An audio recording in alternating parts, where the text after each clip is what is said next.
Alô? É a Raquel? É Olavo de Carvalho. Oi, Olavo. Bom, a gente pode fazer agora? Pode, perfeitamente. Ah, então ok. Bom, Olavo, retomando, o primeiro ponto que eu queria que você comentasse é o seguinte, né? Essa profusão dos ocupes, né, dos movimentos de ocupação do espaço público, você acha que isso é um indicador de que existe um problema dentro do sistema que a gente vive, o sistema capitalista e, em especial, o sistema capitalista financeiro?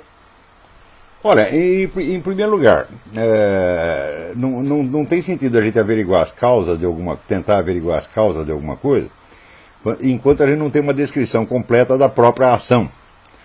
Então, primeira coisa, antes de saber o porquê, você tem que saber o quê.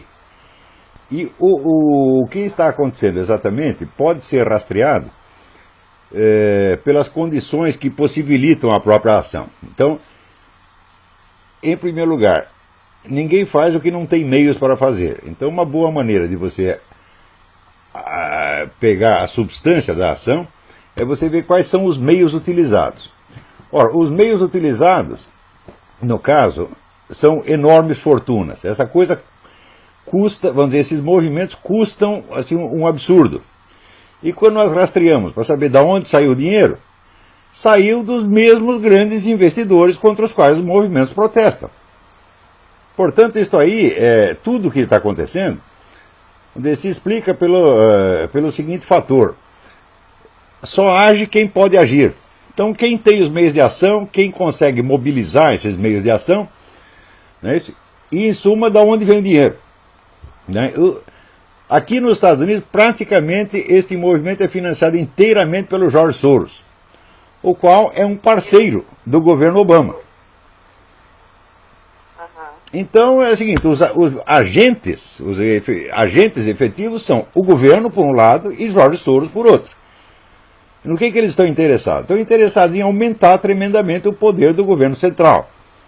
Curiosamente, você veja que esses meninos lá que estão ocupando lá do Occupy Wall Street, eles dizem que protestam contra Wall Street, portanto contra a grande finança internacional, mas eles nada fazem contra a grande finança internacional. Eles se voltam contra, por exemplo, o Rupert Murdoch, o homem da Fox, que não é um financista, que não tem nada a ver com Wall Street. Ao passo que George Soros, que é a própria Wall Street encarnada, eles não fazem nada contra o cara. Então, você veja, já nos anos 30, houve um sujeito chamado Hermann Rauschning, que escreveu um livro muito significativo. Ele era um político, um militante do Partido Nazista, fez uma carreira dentro do Partido Nazista, chegou a ser governador de uma província, e quando ele entendeu como a coisa funcionava, ele ficou horrorizado, largou tudo, fugiu para a Inglaterra e escreveu 2 livros de diagnóstico do movimento nazista, que são obras-primas. E um deles chama-se Warning to the West, Advertência ao Ocidente.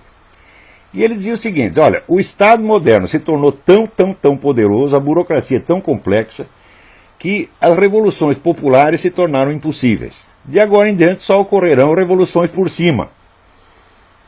Quer dizer, que é o próprio governo, a própria classe dominante que promove as revoluções quando interessa aumentar o seu poder. Olha, esse diagnóstico foi feito na década de 30 e desde então a coisa não só tem se confirmado, mas a situação se tornou ainda mais característica do modo como ele descrevia. Né? Então os governos hoje são muito mais poderosos.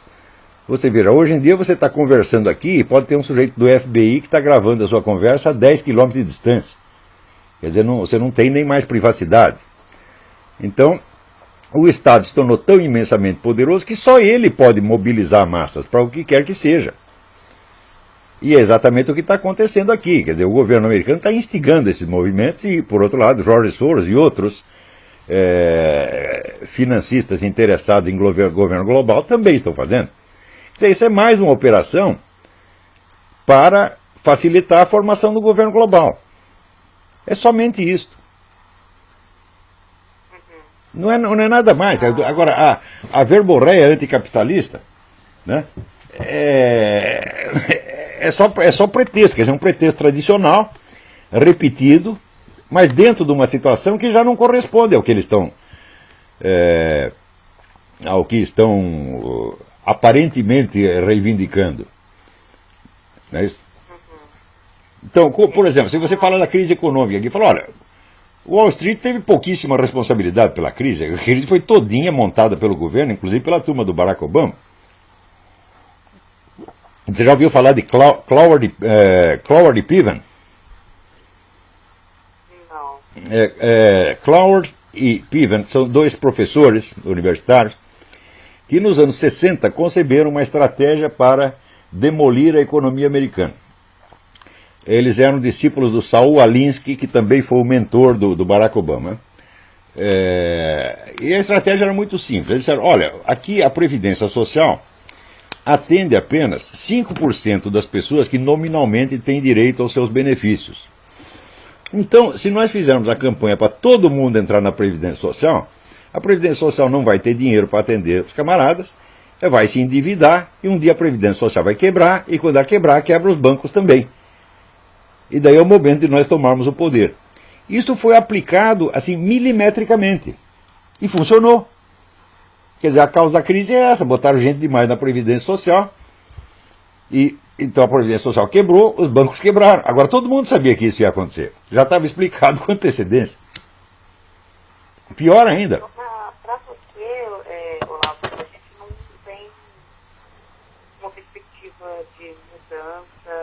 Ao contrário, o poder dessa elite globalista vai aumentar muito graças a essa porcaria. Acho que o poder do capitalismo aumenta. Eu não diria capitalismo, porque aí a diferença já não conta, né? Hoje em dia é difícil você distinguir o que é o poder do capital privado e o que é o poder do governo. As duas coisas estão muito mescladas. Quer dizer, é mais certo falar, eu uso a expressão elite globalista. Quer dizer que é meio capitalista, metade é capital privado, metade é governo, tá vendo? E sobretudo, você vê que a esquerda internacional hoje praticamente trabalha só para esses caras. Toda a ação supõe um agente, e o agente tem que ter os meios de ação. Só quem tem os meios de ação hoje é a elite globalista, que domina ao mesmo tempo o capital privado e os governos. Então, vamos dizer, equacionar a coisa em termos de luta de classes ou de revolta social está completamente inadequado à situação. Não porque esse pessoal do Occupy Wall Street não é povão, não é trabalhador. Né? É estudante, é ungueiro. Tira o poder de contestação deles. Não entendi a sua pergunta. Você acha que essa característica tira a legitimidade do poder de... Não há contestação nenhuma, isso é uma revolução desde cima. Quer dizer que quem está no poder vai ter mais poder ainda. Sob essa aparência, vamos dizer, enganosa de uma revolução social, olha, hoje em dia, se você acompanhou o meu debate com o professor Alexandre Dugin? Não. Sabe quem é o Dugin, né? É o mentor do Putin. Esse debate está online. Se você puser Olavo de Carvalho e Alexandre Dugin, você vai encontrar. No meu site também tem. Então, ali eu aproveitei a ocasião para explicar o seguinte. Hoje em dia só existem 3 grandes focos de poder no mundo que, de certo modo, estão disputando o controle global. Esses 3 são, primeiro, essa elite globalista ocidental, que se reúne no CFR, Council of Foreign Relations, Comissão Trilateral, em suma, é pelos Rockefeller, George Soros, essa gente toda. Segundo, você tem a elite russo-chinesa, que é herdeira do antigo Partido Comunista e, no fim das contas, é construída do serviço secreto civil e militar da antiga União Soviética e do governo chinês. São as mesmas pessoas, a mesma classe que ainda está no poder. Em terceiro lugar, você tem o grupo islâmico, que é constituído, vamos dizer, de uma liderança religiosa tradicional que sempre mandou lá e continua mandando. Então você tem esses três grupos. Todas as ações que você vê se desenvolver no mundo têm como origem um desses três focos. E os três grupos, eles às vezes competem entre si e às vezes colaboram. Quer dizer, a trama de interesse é muito complicada ali. Então você vê, por exemplo, que às vezes existe um conflito entre a penetração islâmica e a elite local de um país, mas às vezes existe uma colaboração, como por exemplo na Inglaterra. Na Inglaterra o grande agente islamizador é o próprio governo inglês, e sobretudo a família real britânica. Também entre o bloco russo-chinês e o bloco globalista ocidental também você tem uma mescla de interesses que às vezes divergem, às vezes convergem. Mas o fato é o seguinte, somente esses três grupos têm meios de ação. Então qualquer processo político que você veja acontecer, sempre tem como origem um desses três focos. Não há outras forças. E aí, no caso, o que a gente... No caso, esse negócio do Occupy Wall Street, isso aí é a elite ocidental. Aqui nos Estados Unidos é claramente essa elite, George Soros, Rockefeller, etc. E na Europa é este mesmo pessoal agindo em aliança com grupos islâmicos. E eu não sei, eu não tenho informação correta, vamos dizer, da interferência russo-chinesa no caso. Não tenho dados, então não posso dizer. Mas aqui nos Estados Unidos é somente a turma é o próprio pessoal do Wall Street que está causando isso. E aqui no Brasil você tem acompanhado, Olavo? Aí no Brasil é o próprio governo que está fazendo isso, meu Deus do céu. Você veja, eu acabei de escrever um artigo para a Folha, dizendo o seguinte, dizendo que a ideologia desses meninos que estão lá fazendo essa bagunça na USP é a mesma ideologia do governo, das classes dominantes brasileiras, é o mesmo discurso politicamente correto que todos aprovam. Então, quer dizer que se você, durante 3 ou 4 décadas, você enfia o discurso politicamente correto na cabeça dos moleques, eles vão acabar fazendo isso. Agora, tem gente que instiga a coisa e depois, quando vê os efeitos, fica escandalizado e diz, são excessos, etc. Mas, olha, você falar de excessos é só uma crítica quantitativa, não toca na essência do problema. Né? A essência é que a ideologia politicamente correta penetrou profundamente, veio para ficar, e o resultado dela é uma espécie de revolução permanente. Agora, dentro de um estado de revolução permanente, só quem sobrevive são os grandes grupos econômicos que a financiam. Esses permanecem imunes. O resto cai tudo. Quer dizer, é o velho processo político que a gente observa. Assim, há 4 séculos você vê isso acontecendo no Ocidente. Os poderes intermediários são cada vez mais minados e o poder supremo fica cada vez mais poderoso com o auxílio da própria massa. Você vê, como se constituíram as grandes ditaduras do século XX? Com o auxílio da massa. Quer dizer que a massa tem sido sempre massa de manobra. E jamais ganha alguma coisa com isso. São somente, vamos dizer, somente o poder central e seus aliados é que ganham. Sempre foi assim, tem sido assim há 4 séculos e vai continuar sendo assim. Agora, a possibilidade de uma mudança nisso... A possibilidade de uma mudança nisso depende do seguinte, Raquel. É necessário que os intelectuais, que as pessoas de estudo, comecem a estudar seriamente a constituição do poder político na atualidade e entendam que ele não pode mais ser descrito nos termos de Karl Marx e outros autores de um século e meio atrás. Nós temos uma situação completamente diferente hoje. Então esse pessoal que fala, não, nós vamos derrubar o capitalismo, instituir o socialismo, tal, isso é tudo uma besteirada. O que eles vão fazer é fortalecer o poder de quem já tem poder. Quer dizer, vamos dizer, se fosse... qual é o sentido de uma luta pela liberdade hoje? A luta contra a liberdade é a luta contra as elites globalistas. Contra as 3 elites globalistas. A ocidental, a russo-chinesa e islâmica. Mas só que essa luta não existe, né? Que não existe luta política sem dinheiro que a financie. E o dinheiro só tem uma fonte e eles só financiam o que os favorece. Então, Mas 100%, 100%. É só você saber de onde veio o dinheiro. Você vê, antigamente as pessoas quando faziam revolução, como é que eles arrumavam dinheiro para fazer a revolução? Eles assaltavam trens, assaltavam bancos, etc. Agora não precisa mais nada. O banco dá o dinheiro para eles. Portanto, isso não é uma revolução efetiva, isso é vamos dizer, uma farsa, um simulacro de revolução. Por exemplo, agora o governo americano está louco para aumentar o sistema de controles que ele tem sobre a população. Tá certo? Hoje, inclusive, daqui a pouco, quando for 2 horas da tarde aqui, eles vão fazer um teste, vão desligar toda a rádio e televisão para tudo ser conectado na central do governo. É uma coisa inédita na história do mundo. Quer dizer, o governo vai ter o controle total das emissões de rádio e televisão no país.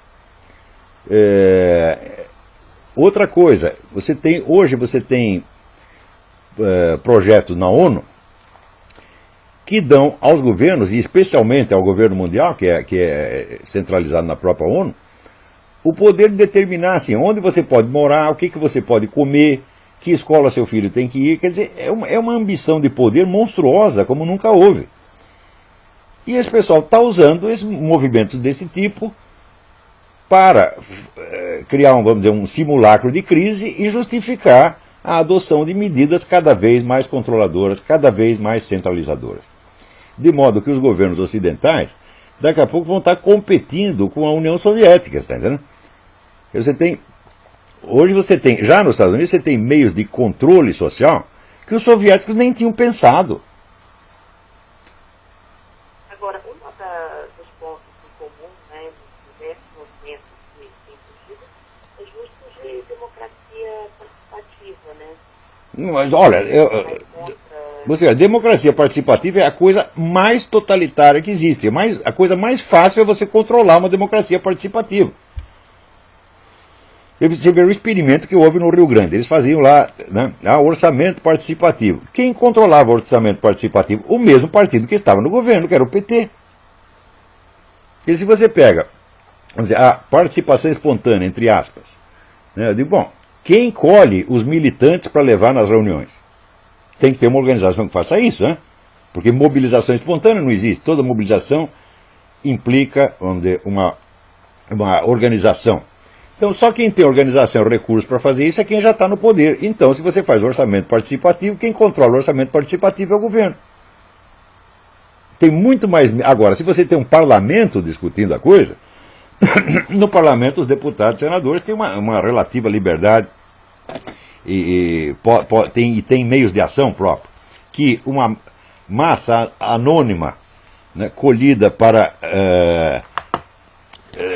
entrar na democracia participativa não tem. Então, democracia participativa é exatamente o contrário. É mais controle. E os organizadores da coisa sabem perfeitamente disso, ninguém é trouxa. Olha, só quem é trouxa, vou dizer uma coisa para você, Raquel, você não me leva a mal, hein? Só quem é trouxa são os jornalistas, que acreditam na coisa vamos dizer, pela fachada, pelo nome, tá certo? Em vez de averiguar quais são os processos substantivos que estão acontecendo ali, né?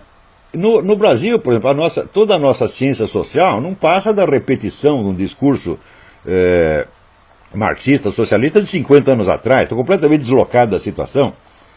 Então a ciência social fica impotente para descrever o que está realmente acontecendo. E quando a gente tenta fazer isso, frequentemente a pessoa nem entende do que a gente está falando. Porque eles não têm categorias, não têm conceitos científicos adequados para descrever a coisa. Por exemplo, um conceito fundamental é o conceito de meios de ação, né? Quer dizer, ninguém faz o que ele não tem meios para fazer. Então, onde você tem um movimento, você tem qualquer fenômeno político, você tem que ver quais são os meios que a coisa mobiliza e de onde vêm esses meios.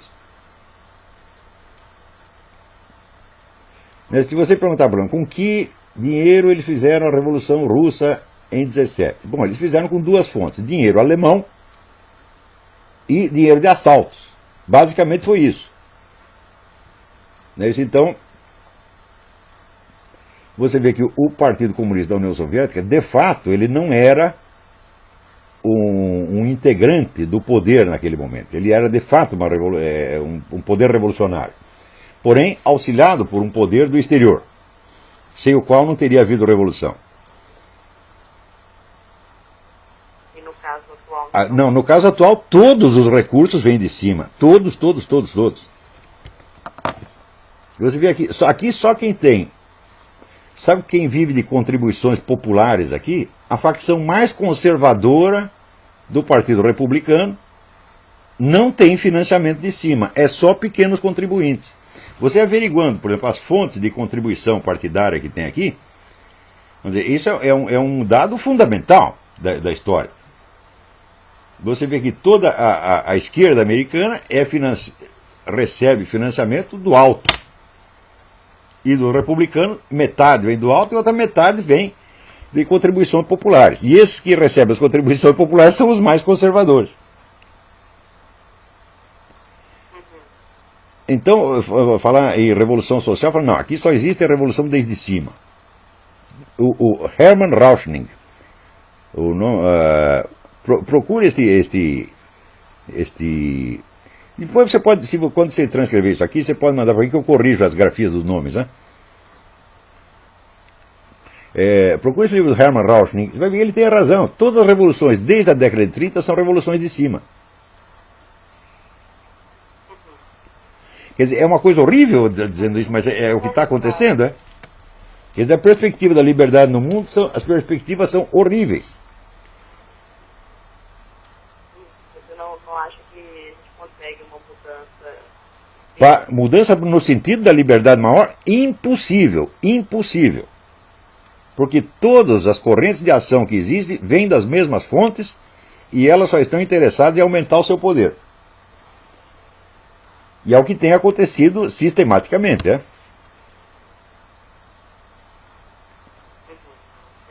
Você veja uma coisa, veja o que aconteceu no Brasil. Você veja, o capital internacional, com esta ascensão da esquerda ao poder no Brasil, o capitalismo internacional perdeu alguma coisa ou ganhou? Ganhou. Continuou na mesma. Ganhou, mas foi ele mesmo que financiou isso aí. Meu Deus do céu.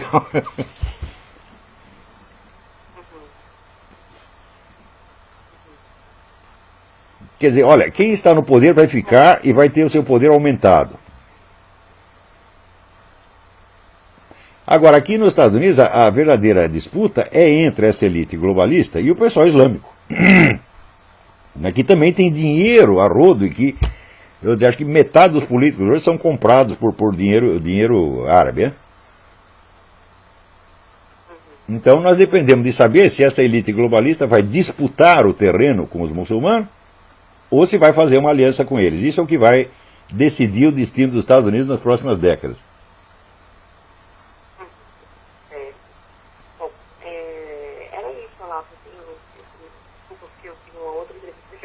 Espero que tenha esclarecido alguma coisa.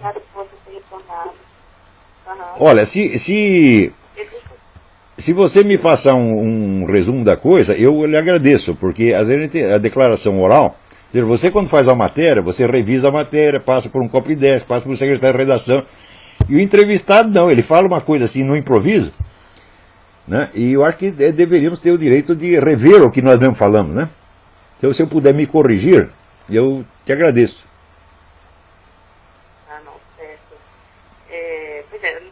Consegue, porque já está fechando mesmo, já está terminando. Mas eu anotei aqui certinho, não preocupa, a gente acerta. Tá bom, tá bom. De transcrever aqui. Tá perfeito. Obrigado.